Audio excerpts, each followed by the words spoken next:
you ask someone to take a picture of you, and you're excited because today you look good. When you look back at the picture, it's either too dark, too bright, too blurry, awkwardly positioned, or you're blinking. Maybe you're trying to take a few pictures of your brother or sister's soccer game, and you wonder why all the pictures look subpar, dull, or unexciting. I'm here to give you a bit more insight into the differences and similarities of sport and portrait styles photography, and a few tips for execution. I'm a self-taught photographer, having learned from trial and error, but thankfully am now in my second photo class.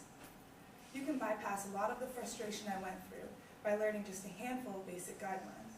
To learn more about this topic, I will be showing you a few different lenses and their uses, applying photo tips to real-life situations, and figuring out how to get the most out of your camera or your iPhone. Let's begin with some main differences between sport and portrait styles. Portrait style aims to bring out the essence of the subject, whereas sport style aims to capture a moment. Right here are three different settings that pretty much all cameras have: aperture, ISO, and shutter speed. There are a lot of settings on a camera, but these are the most important. How they relate to each other will determine the outcome of your photo.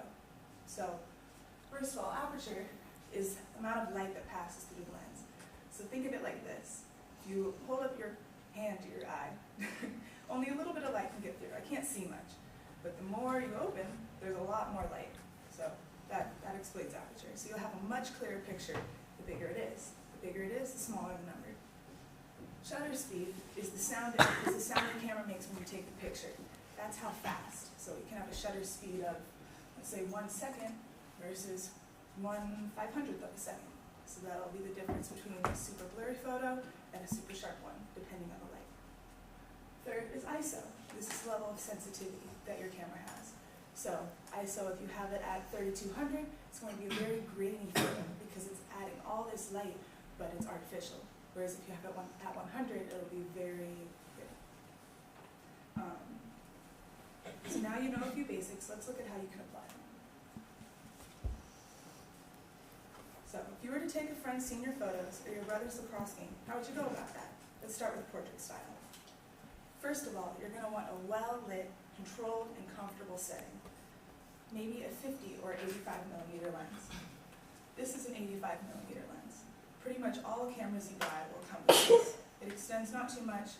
It's pretty basic, works for most things. Or use a 50 lens. This lens does not zoom, but it lets in a lot of light. Why? Because it has a low aperture and a low ISO.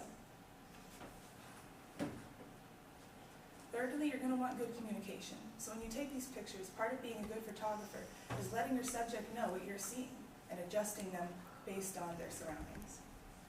Now, what about sports? Let's use football, for example. You might want a 250mm lens. Why this? Because it zooms like crazy. I can stand on the side of the field and get all the way to the other side. So you can see this one zooms a bit more. Second of all, you're going to want to focus and follow the subject and or the action.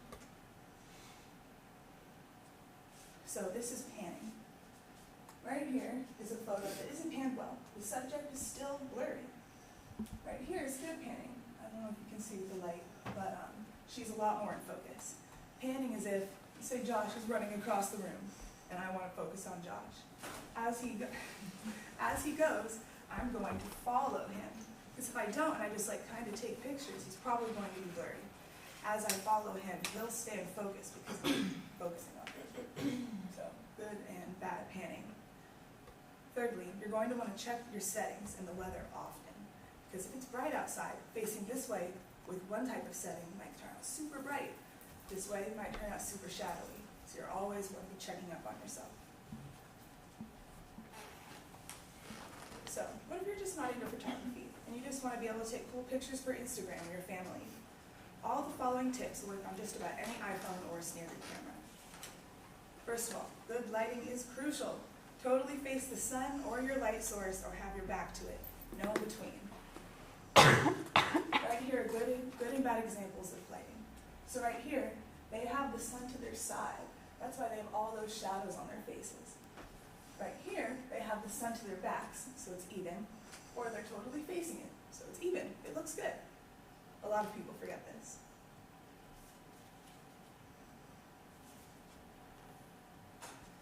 Second of all, you're going to want to frame it right. Move around. Relate your subject to their surroundings in the best way. Put your subject just a little bit off from the middle. Don't leave a little bit of space above and below their heads, but not too much. And don't cut off anything unless it's unflattering. Good example is right here. There's just a little bit of space above and below their heads. They're in the middle, it's good lighting, it's great. Right here, you've got like a little bit of space up here, a lot of foot space, and there's like things off to the side, it's just awkward. So make sure you frame it right. Thirdly, get the action shot. Hold down the button for the burst feature if you own iPhone.